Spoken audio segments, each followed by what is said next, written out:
Parenthood is one of life's most beautiful and demanding callings, but for parents raising a child on the autism spectrum, that journey can come with unique questions, deep emotions, unexpected challenges, and profound moments of love and growth. Today on Vital Voices, we sit down with husband and wife Marcus Boslin and Paula Maria Hospitalis Boslin for a gentle and honest conversation about what it has meant to raise a child with autism while also parenting another child with different needs, hopes, and milestones. Their story is not just about diagnosis, therapy, school, or support systems. It is about family, it is about marriage, and it is about learning to advocate, adjusting expectations, celebrating progress, and discovering strength in the day-to-day journey. This is a conversation with parents, families, educators, churches, communities, and anyone who wants to better understand how to support families navigating autism with compassion, patience, and love. Vital Voices is a production of Tag Studios and is proudly brought to you each week by our sponsor, Wellspring Lifestyle Group, where you can find freedom and transformation through whole person health. Vital Voices. Welcome to Vital Voices, the podcast where we amplify the stories, insights, and expertise of the people shaping the future of our communities, our conversations, and our country. I'm your host, Alexis Burrows. Thank you for joining us. Today's episode is a deeply personal and meaningful conversation on navigating parenthood with an autistic child. We are joined by husband and wife Marcus Boslin and Paula Maria Hospitalis Boslin, who will be sharing from their lived experience as parents of two children, one child on the autism spectrum, now 17 and attending a special needs school, and another child, now 21, who's in college. This conversation is intended to be thoughtful, respectful, and gentle. Autism is not a single story, and every family's journey is different. Today, we are not here to define autism through one lens, but to listen, learn, and better understand what love, advocacy, family balance, and resilience can look like in real life. So Marcus and Paula, thank you so much for being here and trusting us with your family's story. Thank you for having us. Absolutely. I want to start with is, just tell us a little bit about your family and I guess share a little bit about your children. Sure. We're a family of four. Me, my wife, and two kids.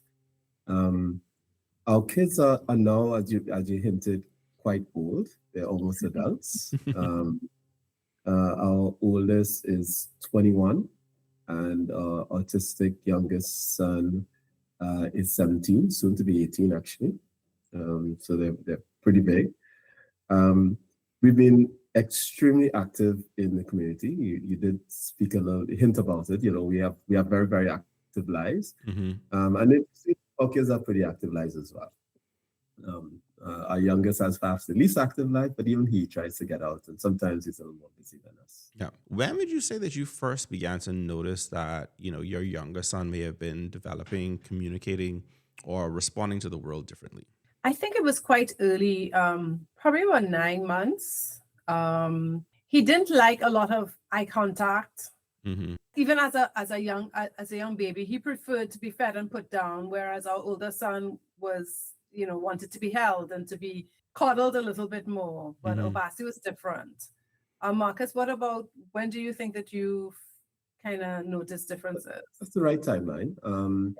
I always thought that kids needed to learn to swim, and I do vividly remember when I'm getting our youngest familiar with the water.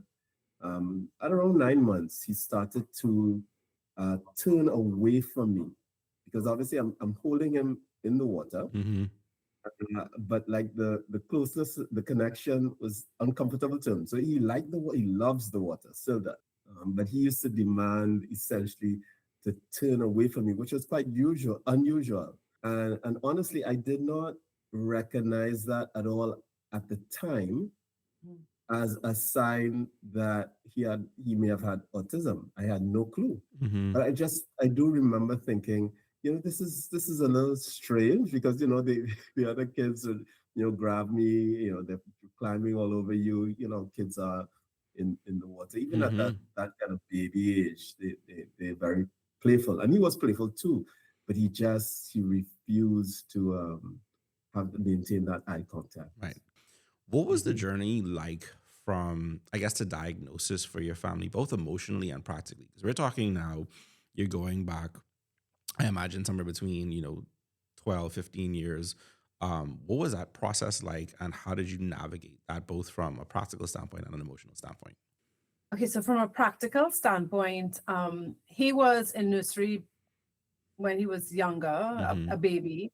and because we both worked, and they started giving us a little feedback that maybe he didn't have enough words, maybe there may be something not quite right.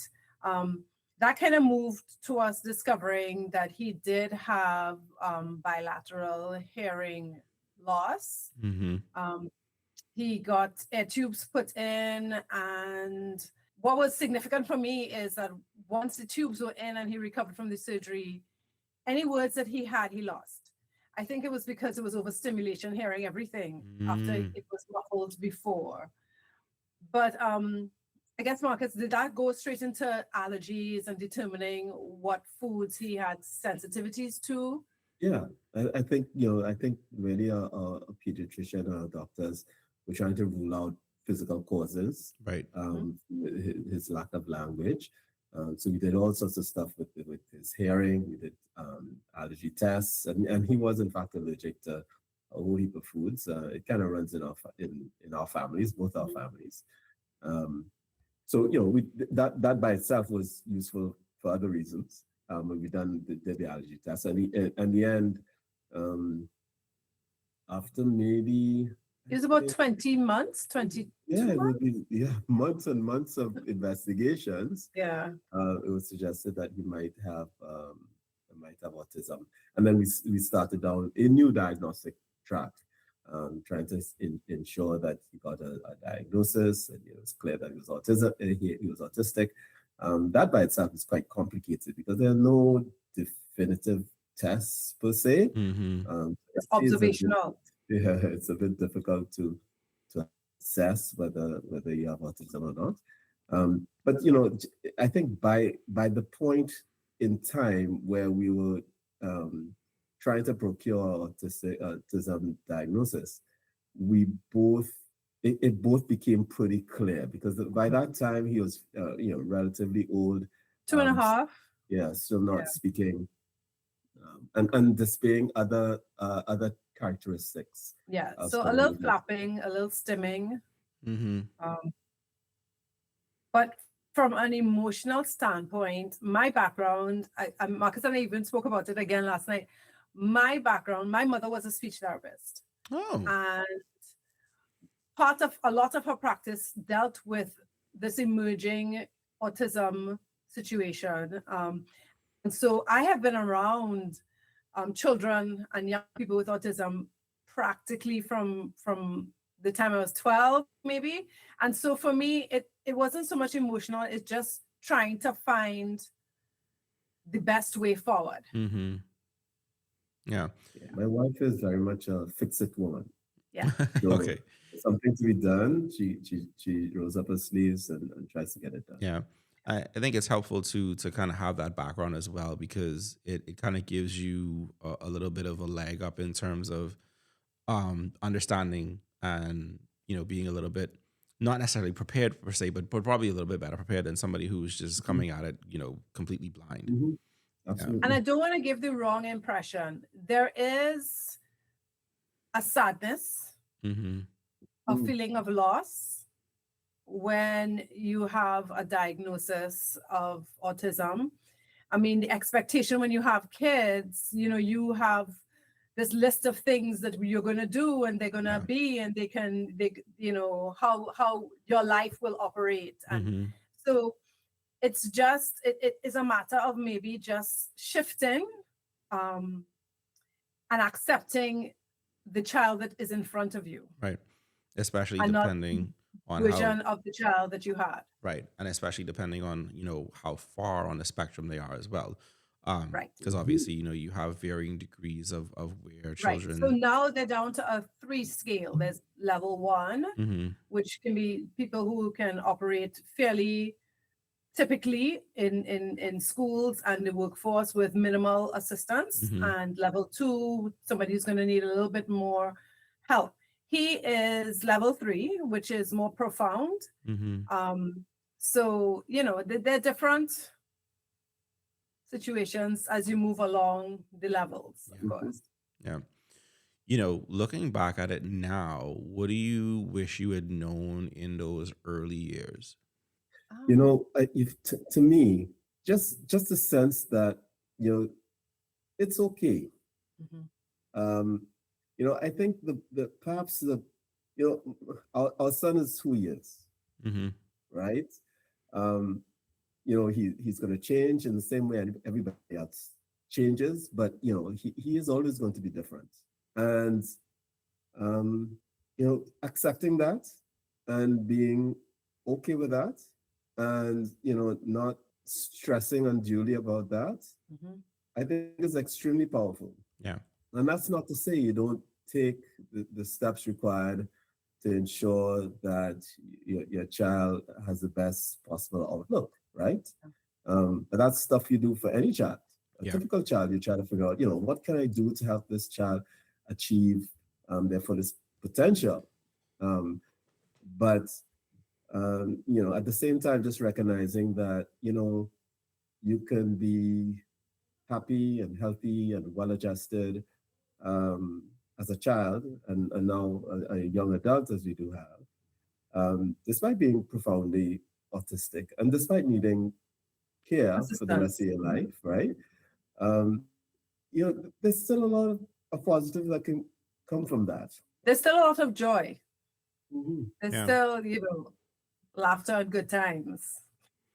This is true because I mean, I guess at the end of the day, you kind of um you learn to navigate it, and like you said, you appreciate the child that you have, Mhm. Mhm. and you kind of go from there, understanding that there, like you said, there is some sadness over you know what you come in when you have a baby and you have these expectations of what you're going to see and what's going to happen, and then that does Yes. shift, but at the same time, this is your child that you both brought into this world together, and you love and you support and you figure it out together. Yeah, Absolutely. yeah. um And for sure, I mean, an autism diagnosis is going to be on no one's list of mhm, plan for outcomes with the child. yeah, It is certainly not um, Top of something hand. that's desirable, right? yeah, Mhm. But you have to let go of the thoughts that you had before, and accept what you have now. mhm, Um, but once you can do that, there's a great amount of power and freedom that comes from that, and letting go of what thoughts you had in your mind mhm, really allow you to be the best parent that you can be. yeah. Yeah. Thank you for sharing that, because I think many parents can relate to the uncertainty of those early moments, those early years, especially when they're trying to understand what their child needs and how best to support them. And I think that's helpful for people to understand that it is a little bit scary. It is a little bit, you kind of Mm. working on the fly, trying to figure it out. Mhm. And it becomes, life becomes a very different and interesting journey. Um, trying to help, I guess, our audience understand having a child on the spectrum from the parents' perspective, for families who may not fully understand autism, you mentioned that your son is level 3. How would you describe what autism looks like in his life? Go ahead, So Marcus. our son is, he has some typical behavior in Mm-hmm. that he often flaps his hands. Mm-hmm. There's a lot of kinetic motion with our son. Like he has to do something at all times. Jump. So he'll be sitting down and he'll be just shaking his hands. Sometimes with a piece of clothing in his hands, he's shaking, shaking, shaking, and he does that consistently. Um, he is, I think, unusually active Mm-hmm. as a child. Um, so I think that is part of him that may not be that typical. I think it's more him than the Mhm. autism in him. Um, he jumps up from the chair instead of just slowly getting up from the chair. He runs around the house, which, to be honest, is something I used to do as a child too. And He let's not jumps forget our firstborn was quite active as well. very Mm-hmm. active, still active. Um, so he is easily the noisiest person The in the loudest house. person in the house. Yeah, by quite the distance. Um, but he is also capable of just relaxing. Mhm. He loves using his iPad. He'll go on YouTube for hours on end, and he often does that quietly. He loves playing with his. We have a few puzzles that he plays with. He loves playing with those puzzles. So nice, um, the mental workout for him too. Mm-hmm. Um, But so he you also know, likes to spend time with us. So if yes, we are sitting down watching a show, he wants to be sitting with us, preferably head on one person, legs on the other person. Just, he likes the physical touch now. Mm-hmm. The eye contact is much different from when he was 9 months. He'll look you in the face and look you in the eye and pick up little things. And sometimes when we're just sitting and even in the quiet moments, he'll just turn and smile at us because he's like, yeah, y'all all right. yeah. And at the same time, he doesn't like physical touch. So he's one that will hug you and then push you away, only Mm-hmm. to immediately hug you again. Mm-hmm. Right? It's like he has an ambivalence Mm-hmm. about those close connections. But certainly he's gotten a lot more warm and expressive physically Yeah. than he was when he was small. Yeah. I imagine it's like he is almost like he wants the contact, but on his terms. So it's like when he Yes. wants it, Exactly. and when he doesn't, he Yes. doesn't. Which but I will tell you though, kids just like to lay on their parents. That is everybody Mhm. everywhere. That's so typical. Yeah, mhm. yeah. If you catch my son slipping and legs will be on your head, Mhm, you'll have a knee in Mhm. your nose. It's just this is how mhm. kids are. Yeah. You know, obviously when you navigate the world, when you have a child who's autistic, your family is one thing. I imagine you create a very safe space, but as you go out into the world, sometimes it's more difficult for people to appreciate, um, you know, the gifts, the characteristics, the personality of Yeah. someone who is on the spectrum. What are some of the things that you wish that more people could see of, of him first before like the autism and any, prejudice or prejudgment that may come along? We live in a society where people snap judge you just on first sight. And so Mhm. oftentimes there's stares. And what I would like the public to know, I prefer you come and you ask me a question. Mhm. Like you just stare, Yeah. or I prefer you are, you reach out as opposed to, me having to, we're going to staring contest now because what you staring at? Mhm.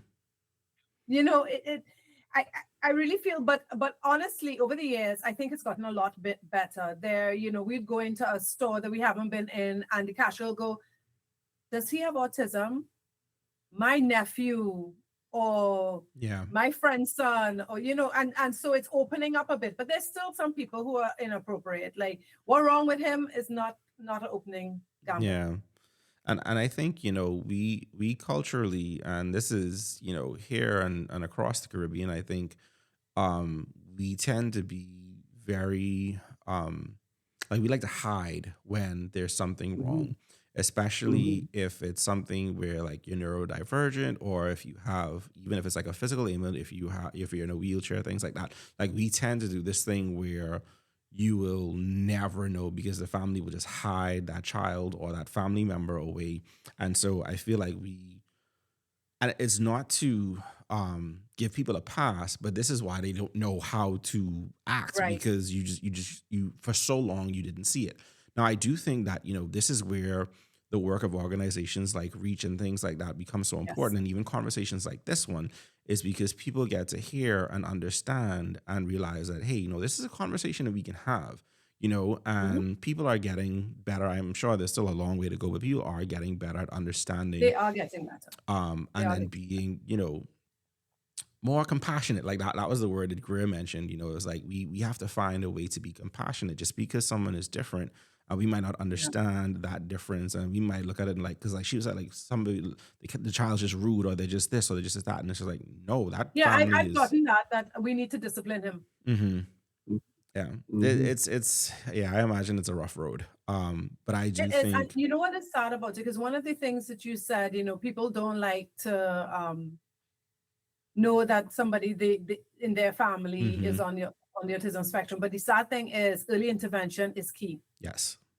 And the longer you wait, the harder it is for that individual to reach their full potential. Hmm.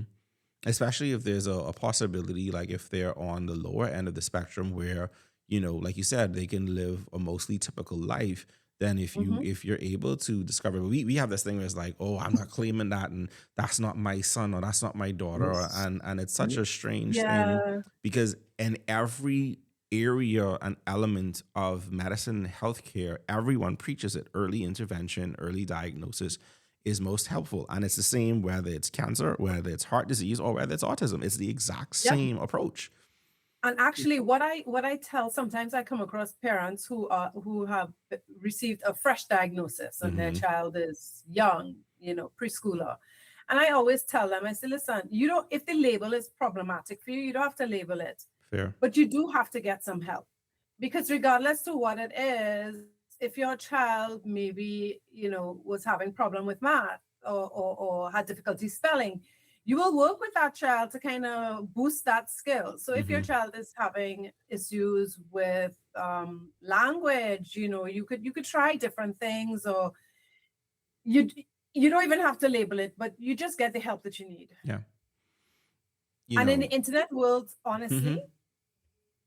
you could get some good interventions to help you do small things, little things at home that can make a big difference. Yeah.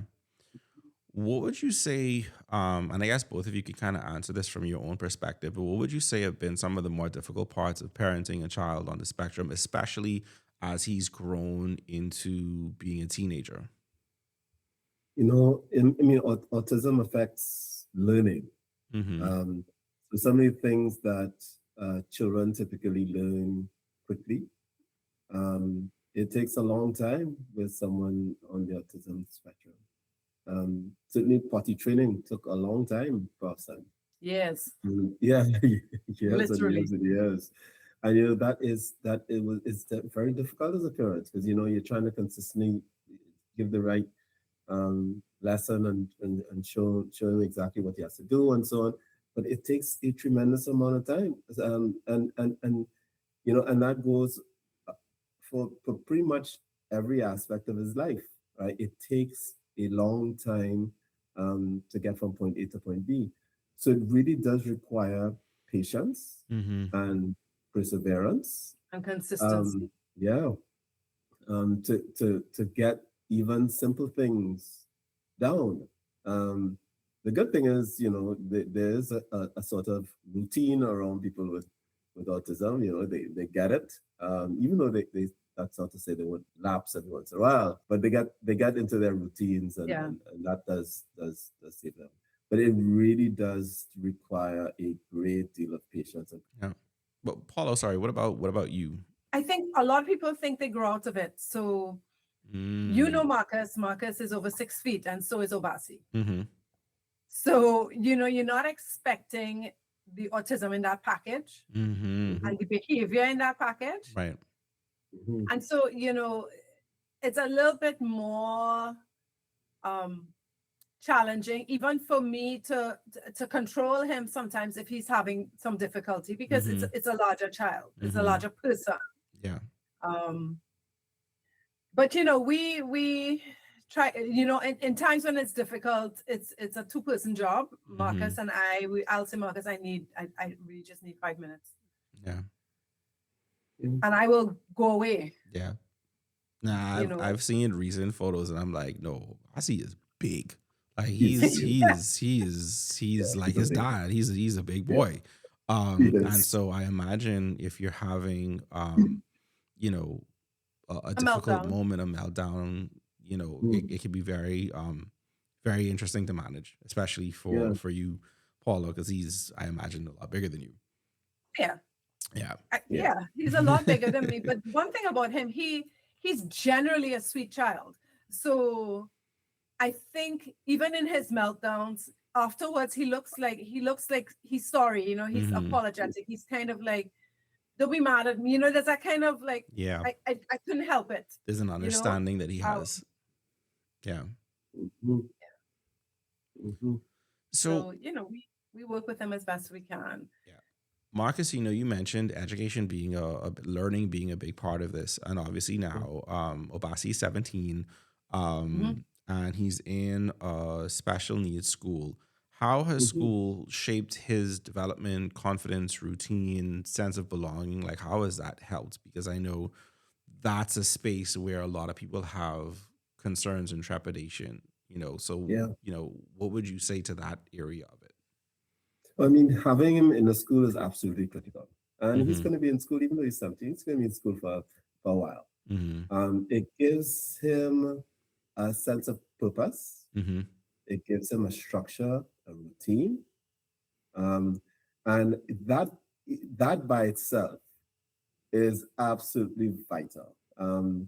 You mentioned the past where people with autism have essentially have nowhere to go. Mm-hmm. They were essentially shut into the house. And even though they are not the most social um, people, that kind of environment is really not particularly healthy Yeah. for anybody. Mm-hmm. People need social interactions, even if it's different types of interaction.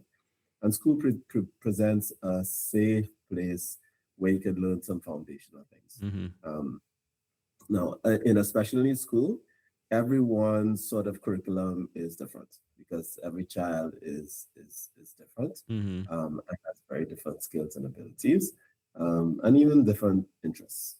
Certainly, there are things that Obasi is just simply not interested in doing, Mm-hmm. and he makes that abundantly clear to his teachers and to us.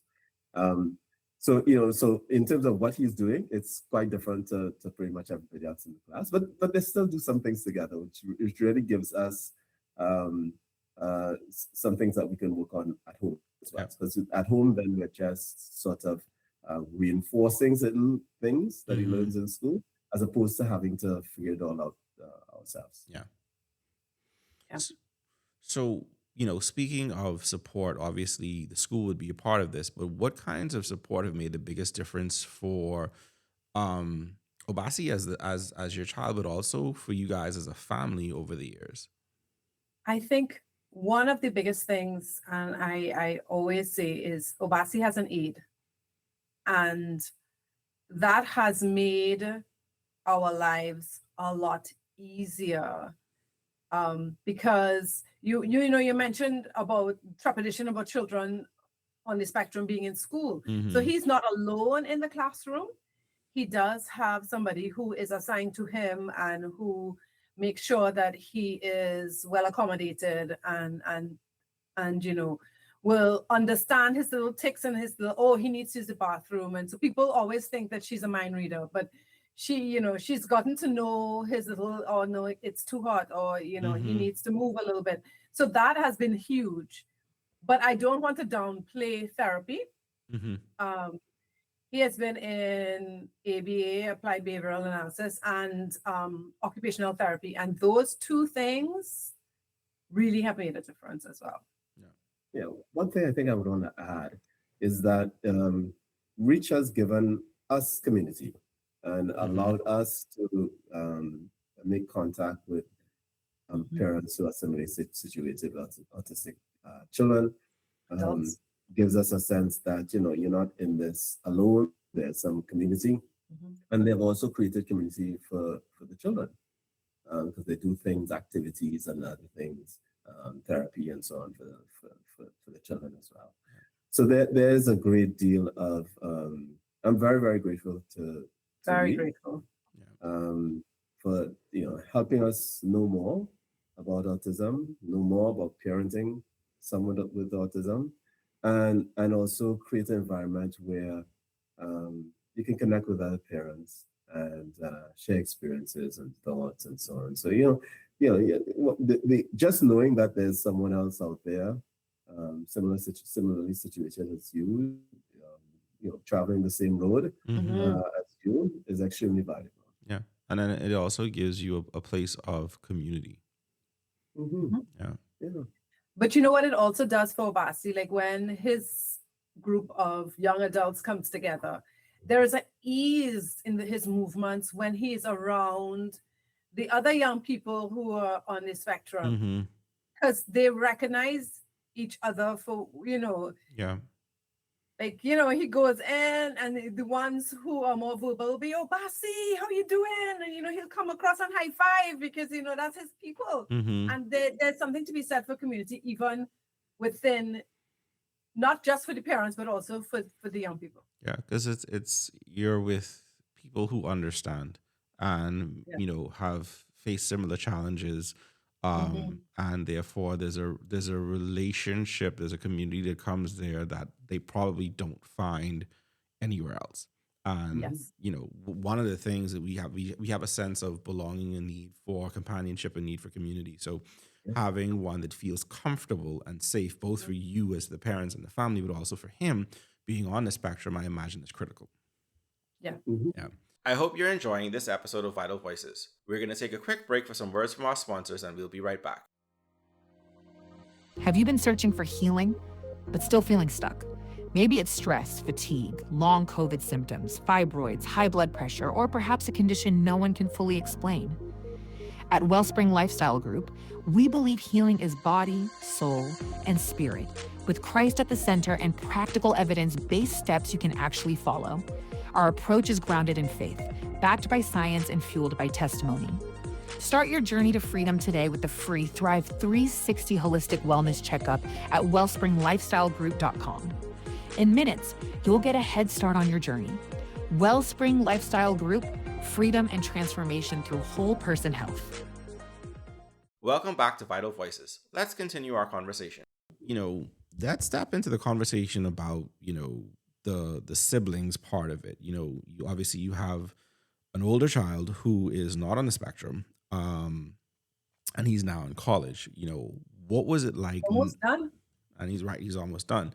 What was it like navigating having a child that's on the spectrum and one that's not? You know, in a way, for us, we sort of had to divide and conquer. Mm, Through different parts of our children's life, Paula would take one kid, I would take the other, because you know they have very different Different needs, needs. hmm right? So you know that has been, it's really required teamwork Mhm. Yeah. to make sure that both of them get the right kind of attention. Now, you know, do we always get the balance right? You know, it's hard to tell. hmm But you know, with two parents, two kids, you know, you got a decent shot. Yeah. There's some balance there that helps. Yeah. And you know, in parts of our lives, our oldest son Masana has been the star of the show. hmm Masana has after he gave up soccer, which is his dad's sport, and went into swim. He developed into a pretty good Decent. swimmer. Yeah, he's a A big very good swimmer. swimmer. hmm And through that, he's sort of played a central role in our lives. That has always he's always had that as sort of That's his thing. his Mhm. thing, his thing. Yeah. And interestingly enough, in a way, that has helped Obasi as well, because we've been going to swim meets for a decade, a little more than a decade now, all over the world: U.S., Canada, Suriname, Barbados, one or two other places, and you know, it's sitting. You know, at first for Basi, that the noise of a Mhm. swim stadium was nearly intolerable. But he's at the point now, even though every once in a while he tells us to sit down or something like that, he's at the point now where he's quite used to the environment. He goes, he sits down and stands with us. You know, he watches the swim. He sees his brother. He cheers. Yeah. Sometimes at the appropriate time, and you know, he's grown more social in Yes. part by just because you know the ritual that we've had of attending these swim meets Yeah. every couple of months. Because it's And then another all the part of the swimmers know routine. him, and all the parents know him, and you Mhm. know. Yeah. So although my big son is out of the local scene for a little while, you know, whenever we go back to the pool, you know, there surely parents who know Vasi, hmm who've been seeing him from when he was a little tiny boy running up and down the stairs, which he used to do a lot when he was younger. To this big boy now, and admiring how tall he's grown and so on, and really knowing his journey. So in a way, the swim community has been observers and really part of his growth and development. Yeah. And it's another place where you can make some connection and they understand him for the local Sun community understands it for having seen him for For so so long. long. Yeah. How would you say that you helped Masana understand Obasi's needs while also making sure that he felt seen, supported, and prioritized? Because, I had a conversation with another parent recently who has a kid on the spectrum. And her thing was, I have to fight to make sure that, my kid that's not on the spectrum doesn't feel like, my kid who is on the spectrum gets all the attention and all the focus and all the energy because Mhm. there's this natural inclination that because of whether it's the tics or the meltdowns or those parts of it, that there's a natural draw there. But how did you guys help Masana to kind of understand that as a sibling to his brother? Right. The one thing about Masana, from the moment he met Obasi, it was love. Mm-hmm. And he, as an individual, is very caring and very conscious about, well, because he's known Obasi from the time he was 3 years old, just about autism and that kind of stuff. So Masana really does well with Obasi. I often tell people Obasi's favorite person is Masana. And that shows it. There's no two ways about it. That's his dude and vice versa. But I want to say this so that parents don't feel we don't always get 50-50 between the kids. It's an impossibility. It's even if you had two typical children, you're not giving both of them the same amount. And so Masana has been very understanding. There have been times when you're not given all that you can give, but that's as much as you have at the time. Mm-hmm. And so I will go and apologize. Say, I know you wanted me to do this, and I didn't get a chance because Obasi needed. But we apologize to him. We try to make it up. But they just life. It's never going to be 50-50. Mm-hmm. I guess going a little bit deeper into the sibling relationship, because obviously you said that if you ask Obasi, you can tell that Masana is his favorite person in the world. Absolutely. What has that relationship though taught you about love, patience, protection, and understanding? Because I imagine, especially with Masana being the bigger brother, and this being his younger brother, and navigating the world as well, and that unconditional love that you see, like what has that taught you guys as parents about this idea of love through interesting and difficult circumstances? One thing that's interesting is that, because Obasi doesn't talk much at all, Mm-hmm. but he is so expressive what he wants to be. Mm-hmm.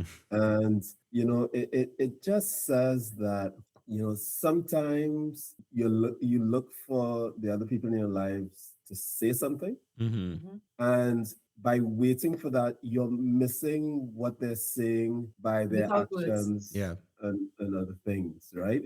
And it really is a good reminder that we use all sorts of different ways to communicate. And it's all saying something. And if it is you disregard the non-verbal forms of communication, you're missing something. Both missing in a terms lot. of the giving and the receiving. He finds his ways to let you know if he's frustrated or tired or feeling strange or in a loving mood. And the reality is we all do that. Mm-hmm. In our own ways, and sometimes we don't even understand what it is we're doing. Yeah. With some of our actions, and watching the two of them interact, it is beautiful. It's fantastic. Yeah, because I would tell you, the worst thing was for Obasi, and I think even for the family structure, when Masana went off to university, it was a rough time. Mm-hmm. Because his favorite person disappeared, and he didn't have an idea of permanence of somebody disappearing. Right. It was very challenging for him. He did a little bit of self-injurious behavior. He just was a little bit out of control, and we had to just buckle down and talk to all his therapists and say, listen, this is what is happening. Tell the school this is what is happening. He's accustomed to seeing his guy. Yeah. And his guy is not there. Yeah, and I think it's because even in the about a world of year and a half. technology, right? Even in the world of technology, it's different than you're sitting next to him, you're laying on the same floor, you're going in the car together with mom and dad. It's still different. Like technology can connect in ways, but it's still missing. Yeah, and he really wasn't accepting of it. And the first sign to me that he understood it was when Masana went off for the start of his second year of university. And the night that he went off, Obasi cried. And he doesn't cry. he doesn't cry, He doesn't. right? He wept. He cried. And it was completely consistent with what a typical child would do. And it suggested a real understanding Yeah. of what was going on, right? Because before it was more like, okay, he's gone, right? He's gone to the airport, we send him off. And then next day, first thing in the morning, Panic. Obasi's in Masana's bedroom looking for him, Mm-hmm. right?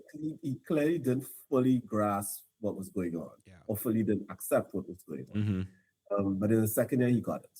Yeah. And from then, it became a lot easier. So now, Masana comes in, he goes out, and Obasi kind of understands the routine, understands he's going to see him again, understands we're going to talk on the phone, and that's going to essentially be our substitute until he's physically. Mm-hmm. Yeah, I imagine that was quite the challenge because of how close knit the family is. Yeah. Yeah. I want to talk a little bit about, how this impacts you guys as a couple, right? Because when you're parenting a child that's on the spectrum that has special needs, it can place very unique pressures on a marriage that maybe other couples don't know and may never be able to understand. But how have you learned to support each other as husband and wife through this journey? I think in a way you have to learn by doing. Mm. There's no question that, honestly, any stress related to your children is going to be problematic. And all of us react to stress in ways that are imperfect. But, I think understanding yourself is important, right? Because sometimes we don't think about why we're doing what we're doing. This is true. And with that understanding, it allows you to sort of reach out to the other person more. It certainly hasn't been always easy. No. If Obasi is going through a particularly trying time, then the whole family is going through this trying time. Mm-hmm. All of us, right? But there's a lot. In all our lives, we have to offer grace to the other person, forgiveness, and once you can keep those top of mind, you have a good chance. But there's no question having a child on the autism spectrum could make it tougher. Certainly. And Marcus is right, giving grace. And sometimes it's just knowing I might be frustrated with you today, but the love is there. I'm just really frustrated with you today. Yeah. And I think that happens in all marriages. It's just a little bit more intense when you have you're being pulled hither and fro, based on the needs of your child. But you have to be intentional. You have to like one of the things that we implemented recently, Marcus and I, is having a couple weekend away, and we get all the assistance for Obasi and Masana if he's there, but just for Obasi, and he and I take a plane and we go somewhere else. Yeah. And just to reconnect and to be ourselves as opposed to being the parents of Obasi and Masana. Right. Just to take a moment. And it's not something, I think it's something we continue to work on. We are not by any means the most out there, social, all over the place couple that we might have been when we were younger. But, it's about trying and keep trying. Yeah. And try something else. Yeah. And, try to make it work. Yeah. I imagine that, the general idea is the same as a lot of other couples, but like you mentioned, it's that heightened part when you do have a child that's on the spectrum, because there are concerns, there are challenges, there are just these unique parts that come into play that don't necessarily come in other marriages. And I agree. I think that idea of, because I think sometimes people will hear that and be like, well, how could you do that, right? But then it's at the same time, but in order for you guys to be good for one another and also good for your children, you have to be able to connect and disconnect from, the Yeah. world and connect with each Mhm. other. And I think that is something that's important in every marriage, but especially when you're talking about navigating, you know, this circumstance, it becomes even more critical because then that's the only way everybody survives. Yes. Yeah. Mhm. You know, um, you guys have lived a fair amount of time navigating this journey. What would you say that like extended family, churches, schools, friends, the wider community, what can they do to better support families that are raising children who are on the spectrum? Wow. I mean, I think awareness is key. Um, I think I read in the newspaper recently that the Defense Force had an autism awareness training session. Mm, The reality is, everyone in every sphere of life could come into contact with someone with autism. And having a bit of an understanding of what that is, what it looks like, what it means, can just make those interactions a lot better. yeah. Certainly, we do. I vividly recall that we had an environment that we had put Obasi in when he was very young, that did not understand him, Mm, and it was very uncomfortable with the family. And in the end, we said, okay, let's move from here. Let's go, let's go somewhere else, because it wasn't that he was that disruptive, but he was different. yeah. um, and you're just not appreciating that difference. Hmm. Let it be in an uncomfortable environment. Obasi's 17. Adulthood Mm. is at the doorstep. What hopes, concerns, preparations are in your minds and on your hearts for whatever the next phase of life looks like? I think the biggest thing that would be on any autism parent's mind as their child navigates through teenagerhood to adulthood is the constancy of care when we are gone. Mm-hmm. Obasi is a big, strong dude, Mm-hmm. healthy by all accounts. He will outlive us. And so it is trying to figure out how best we could prepare for that eventuality so it doesn't all fall on his brother. It's a lot of planning, Alex. It's just that. Yeah. Um, and honestly, I feel like I can't die. As a baby of that I house. see that a lot on autism forums, parents saying, I want the day I die to be the day after my son goes. You want to make sure, Yeah. Because it is a worrying thing. I think it takes up a lot of headspace of a lot of the parents that I talk to who have children his age or older. Mhm. What is going to happen? Yeah. And obviously, I don't mean that I'm literally expecting to be immortal, right? But it's the feeling you truth of the have. matter, Yeah. it, Because it is difficult. because you sit back and you think and you're like, despite any challenges that you guys may have had as a family navigating it, you will also always feel like there's nobody who can do this better for my kid than me and my wife, and me and my husband. And so because of that feeling, I imagine there is a lot of fretting. And like you said, you plan as best you can, because you don't want it to just be okay. Masana has to now navigate this on his own. Um, so it is. Like I said, I imagine, like you said, I can understand why it's a comment that you see on a lot of the forums, because it's like, how am I supposed to mentally, physically, emotionally prepare for the concept that I may be gone and my child is on the spectrum, is left in the world, and I don't want it to be on his own. Yes. Yeah. And so you got to think, as a parent, you got to think about the extended family. Mm-hmm. So you think about, my siblings, Paula's siblings, Cousins. cousins, friends. Because not Right. everybody has a disposition. You are Yeah, right. yeah. This That is is not 100% true. picked apart, Yeah. right? So you think, okay, what, and then for him, he's still going to be in school for a while, Mm-hmm. but at certain point, he's going to have to transition. Yeah. And what does that look like? Yeah. Figuring out how to still maintain a routine for Mm-hmm. him, productive and healthy for him. Um, I I don't anticipate work being on Basi's future. Right. He's many parents of children with autism can't expect that. Mm-hmm. Um, Yes. for ours, I don't think so. Um, so figuring out how to give him a routine and a space to essentially feel good about himself and productive and so on Yeah. is also pretty important, and it's Yep. one of the things that we're trying to figure out. Yeah.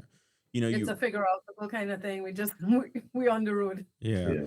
You know, you raise an interesting point though, because I feel like conversations like this give people an opportunity to think beyond um what we normally do. So I think for most Mhm. people, the conversation sits around how do we support the child, how do we support the family, but perhaps there needs to be more conversation about how do we create communities for children who are on the spectrum, especially if they are on the more severe end of it. How do we is there a space that can be created where they can have routine and they can have normalcy um that exists beyond their parents lifespan, where Mhm. they can feel safe, and then you can feel like there's a space. And perhaps that's a conversation that needs to happen in terms of meaningfully, in terms of financing, in terms of legislation, things like Mhm. that, because this is how I think in some instances you have people where there's no financial ability to plan, and so you're not really sure what's going to happen. But I think that may Exactly. be a conversation to have. What can be done to create a community that exists, to assist when it gets to that stage. Yeah, Yeah. you're very right. And we're very fortunate as a family. We're both working professionals. We can care for our son. We have the Mm-hmm. means to start planning for him and thinking beyond the day to day. But there are families who don't have those Yeah. advantages, Yeah. and really struggle with figuring out, how am I going to care for this child, right? Um, and even if you don't have enough school placings, if you don't have enough vocational activities and stuff for them to do, it could be extremely daunting Yeah. if you're more in a day-to-day type Hmm. mode. Yeah. Really, really difficult. And it becomes a societal problem if the family can't handle it, Yeah. Hmm. right? Yeah.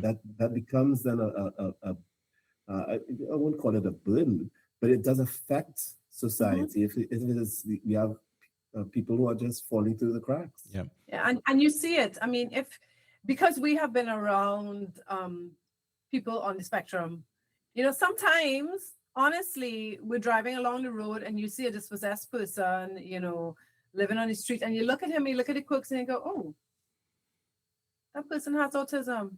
The Mm-hmm. people probably just passed on, Yeah. and there was no plan. Mm-hmm. And that's the challenge. We live in a space where so many of our people are living check to check. And so, Mhm. like you said, that presents a challenge in of itself, because how do I even financially plan for what happens when I'm gone? Exactly. If I'm literally if that check doesn't come in next week, I'm not sure if we're gonna eat. I'm not sure if we're gonna have a roof over our head. I think it becomes very difficult to navigate that. And then it does become a concern for the society of large. I don't want to use the word burden. It does become a concern though for the society at Yeah. large. Yeah. Mhm. Mhm. You know, as we wrap up, I think two big questions I want to ask before we go. What would you guys say to another parent or parents who may be at the beginning of this journey and feel overwhelmed, afraid, or unsure of what comes next? What advice would you give them? What words of wisdom would you give them? Yeah, I would say that don't don't feel overwhelmed. As difficult as that sounds mentally, right? It's as like if someone panics and you tell them don't panic, you're usually not telling You're them gonna something. Yeah, it's not that productive, right? But the reality is we do need to be centered enough to understand that our emotions are things that we feel and that we experience, but they don't have to be a prison for us. Yeah. And you know, sometimes the stress is associated with a feeling of longing You know, I had my mental image of who my child was, and my child is someone different, right? And I want to hold on to that image of who that child was. And sometimes it's just because you are lost, right? I don't know what to do. Mm-hmm. How can I get to the right place for me and my child? And both of those things can be addressed. Yeah. But it starts with recognizing that I have a challenge. I'm not the first to have this challenge. There are lots of successful stories out there that can give me hope and give me a roadmap. Maybe I could follow in their footsteps, right? This is, as Paula said earlier, figure outable. You can do it, right? But it starts with just sort of just centering yourself a bit. Accepting it, actually. Yes, allow yourself to feel the emotions, right? You can't just put those away. Those are real and they exist. Allow yourself to feel them, but don't be imprisoned by them. Yeah, don't get stuck there. Exactly, and just start taking one step. You're not going to figure it out in a day or a month or a year. That's not going to happen. You take one step, and then you take another, and keep moving forward. You keep moving forward. Trying things. I mean, I would tell somebody who just got the diagnosis, listen, the internet is your friend. Yeah. Because sometimes when you can't figure it out and the people around you don't have any experience with it, do a search.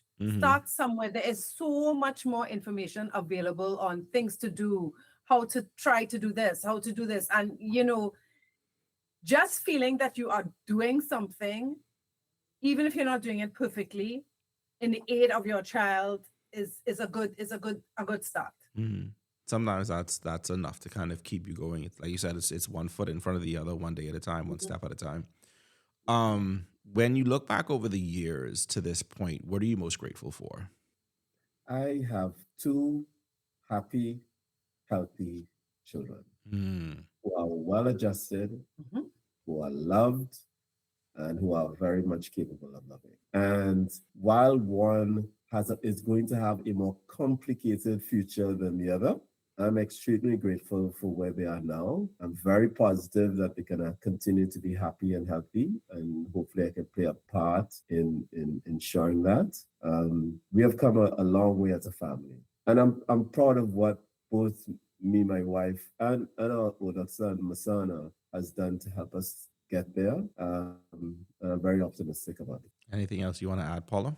No, I think Marcus said it perfectly. I mean, at the end of the day, we have 2 wonderful boys, young men, who are capable of doing great things in their own way. And we as a family are here to support them. Our extended family, friends, we don't discount help regardless. It doesn't have to be family. It can be friends. It can be teachers. It could be, we are extremely grateful. Yeah, and we've been surrounded by a good community. I mean, anybody who knows us well knows Obasi. Yeah, everybody. And there's always been an outpouring of love and affection from everybody in our lives. Awesome. We're very grateful. I want to thank you guys both so much for one, taking time out of your busy schedule, but also two, being willing and open to share your story of navigating the world of being a parent with a child who's on the autism spectrum. It does take a certain amount of bravery to be willing to kind of share and go into some of the depths of what you've faced, the challenges you've overcome, you've worked through together as a family. So I want to thank you so much for joining us on Vital Voices today. Thank you for having us. Yeah, thank you. It's been a pleasure. Awesome. So thank you again to our guests, Marcus Boslin and Paula Maria Hospitalis Boslin, for joining us on Vital Voices and sharing such a personal and meaningful part of their family's journey. Today's conversation reminds us that autism is not just a topic to be understood clinically or educationally. It is also a lived experience within families. It touches parenting, marriage, sibling relationships, schooling, community support, advocacy, and the hopes parents carry for their children's future. For families navigating a similar journey, we hope this conversation reminds you that you are not alone. Your love, your patience, and your commitment matter. And for the wider community, may we all be challenged to listen more carefully, judge less quickly, and create more compassionate spaces for children and families with different needs. And thank you to all of you for listening to Vital Voices. Until next time, stay informed, stay connected, stay well, and stay tuned for the next Vital Voice.